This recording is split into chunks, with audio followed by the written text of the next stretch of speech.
While you're working and saving for retirement, taxes can be a little bit of an afterthought. And this is primarily because you don't have as many options. You earn your annual income, you take the deductions and credits that you are eligible for, and for most families, that's about it.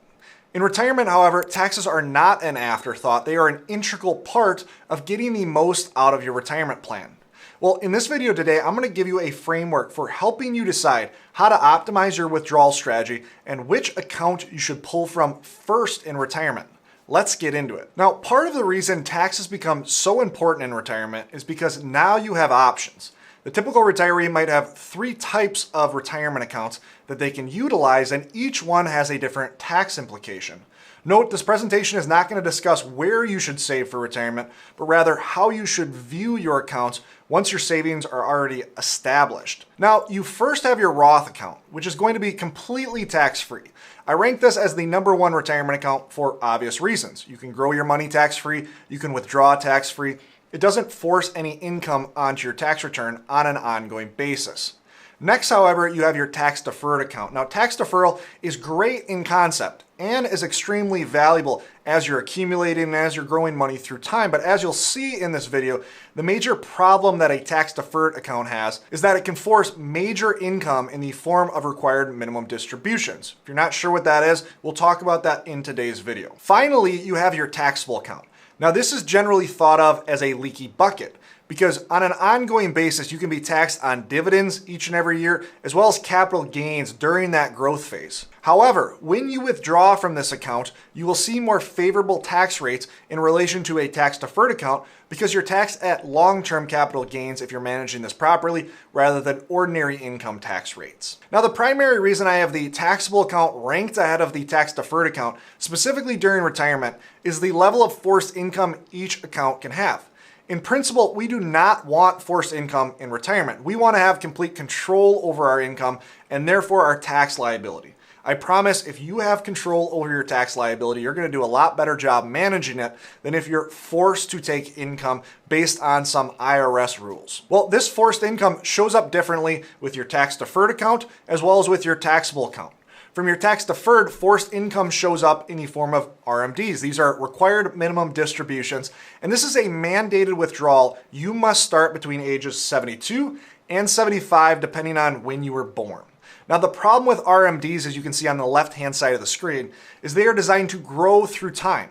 A $1 million IRA at 72 can easily generate a 6-figure RMD. A 6-figure RMD means you are being forced into a number of tax hurdles, causing your retirement to lose those tax dollars. Now, a taxable account also generates forced income, but does so in a more minor way.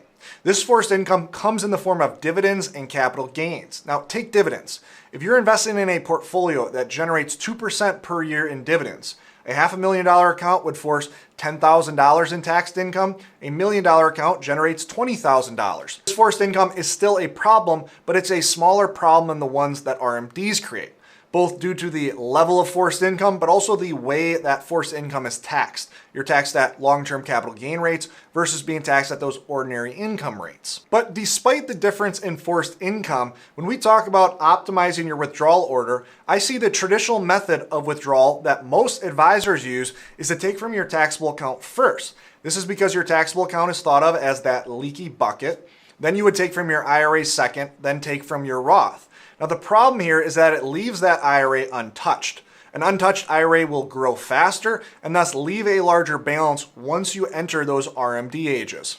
On the screen is an example of this tax problem, and you see that it's a growing tax problem across the board. This leaky bucket wasn't fixed, it was replaced by a bigger leak from that tax-deferred account. Now, this graph is showing the taxes owed, and I draw a line across the $50,000 mark just for illustration as we jump to the next screen. Because for those that are interested, a reverse in the order of the taxable account and the tax-deferred account will generate higher tax savings on average. And this is despite leaving wealth in that quote-unquote leaky taxable bucket.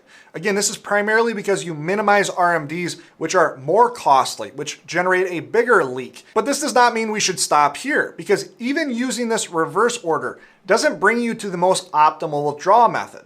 Both of these simple frameworks assume that we can only withdraw in a given order. But you have options beyond this. You can strategically move dollars from one account to another with certain tax strategies. So before, I ranked the tax deferred bucket in the third position amongst the retirement accounts that you have. The taxable account would be in the second position.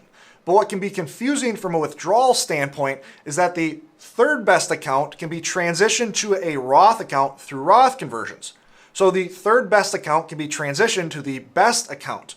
The taxable account as well can aid in this strategy. And this leads us to a general framework that will help you decide the best withdrawal method for your situation. Now I give two examples here because RMDs will not necessarily be an issue for every retiree. If you have less than a couple $100,000 in IRAs, it's unlikely that RMDs will be a massive tax issue.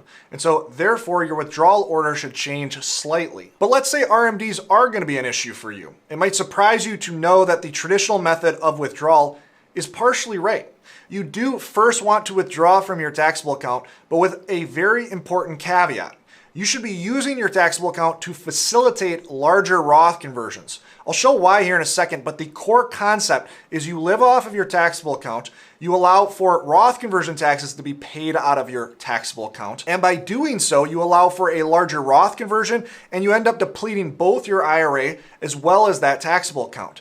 Essentially, you're emptying out two accounts in favor of maintaining the highest wealth in the most favored retirement account. Now, if RMDs are not a problem, or you've converted enough where they are no longer a problem, you will see the best withdrawal strategy to be taking a combination of IRAs and taxables together first.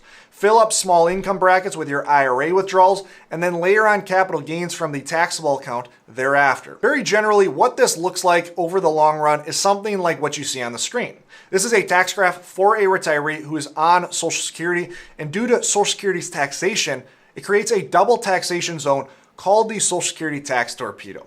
The graph is shown post Tax Cuts and Jobs Act, which is why we're looking at 2026. And as you can see on the screen, this double taxation zone creates an increase in your marginal tax rate. You can see the marginal tax rate here in blue, and intuitively what you think you're taxed at here in red. Now for a retiree facing this tax trap, you generally want to withdraw some IRA funds because you can still fill up the standard deduction and the 10% bracket. Next, you want to take from your taxable account, generating capital gains, but seeing those capital gains taxed at a lower rate, all things considered.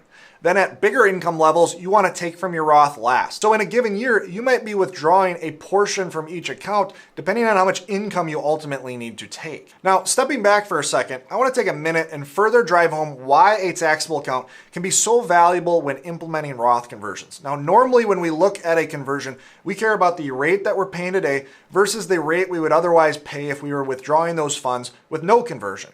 For instance, if we paid 22% today in order to convert the dollars from your IRA to avoid 25% as a marginal rate down the road, we would see tax benefits. Well, know that the math changes when we add in that taxable account. If we're paying taxes from the taxable account, you can actually afford to pay a higher rate. I show this on the screen with a simplified example. We're looking at paying 22% on a conversion, or we're looking at paying 22% on the withdrawal if we did no conversion and left that money in the IRA.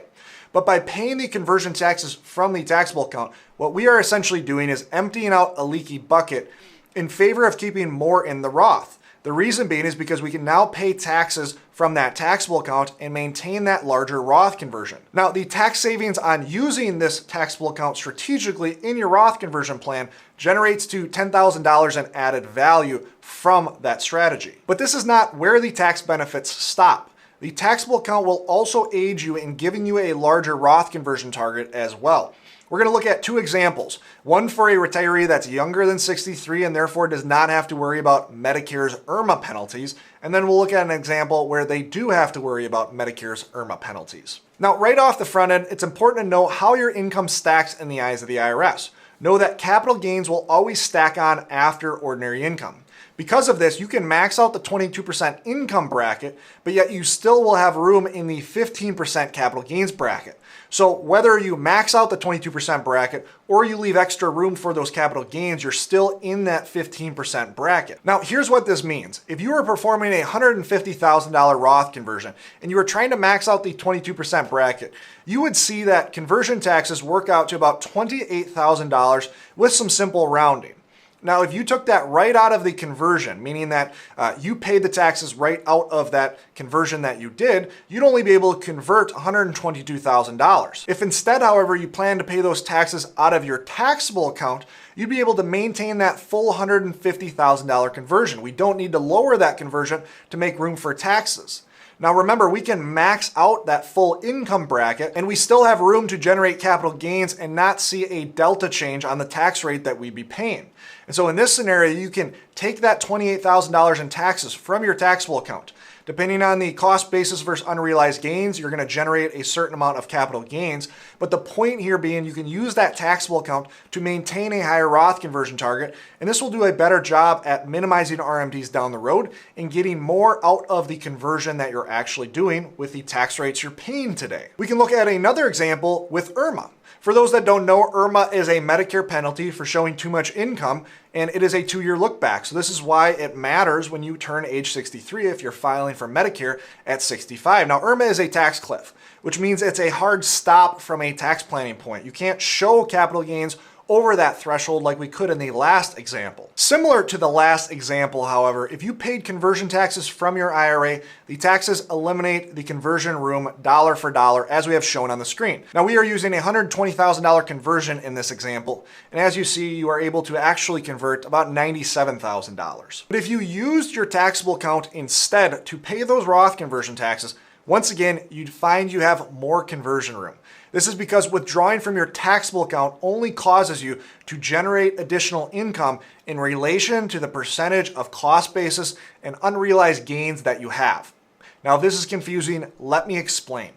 If you were trying to max out the IRMA threshold and we knew you had $120,000 of income space, we wouldn't be converting the full $120,000. This is because we need to leave room for the capital gains generated from selling out of that taxable account. On the right-hand side of the screen, I have a quick explanation for how this works and the math of this calculation. You would basically be able to convert $113,500. You'd then pull $22,400 from your taxable account, and this would generate $5,600 in capital gains, taxed at that 15% rate. Now, if we add together $13,500 and the extra $5,600 we generated in capital gains, you would find you still stay below that IRMA threshold. Remember, we're trying to stay below $120,000 of additional income generated. Ultimately, taxes go down and the amount of conversion room you have goes up. And this is because you are using the benefits of each account fully to your advantage. And this is why tax planning is such an integral part of the retirement process. In this video, we dove deeper than the traditional methodologies. We used the tax code to our advantage and showed tax savings in multiple forms. Now, if this video helped drive home the importance of tax planning, know that we just scratched the surface in this video. If you're looking to identify additional tax traps that you want to avoid in your retirement, click on this video right here where we discuss 9 common tax traps to avoid in retirement. Thanks for watching, and always remember, you don't need more money. You need a better plan.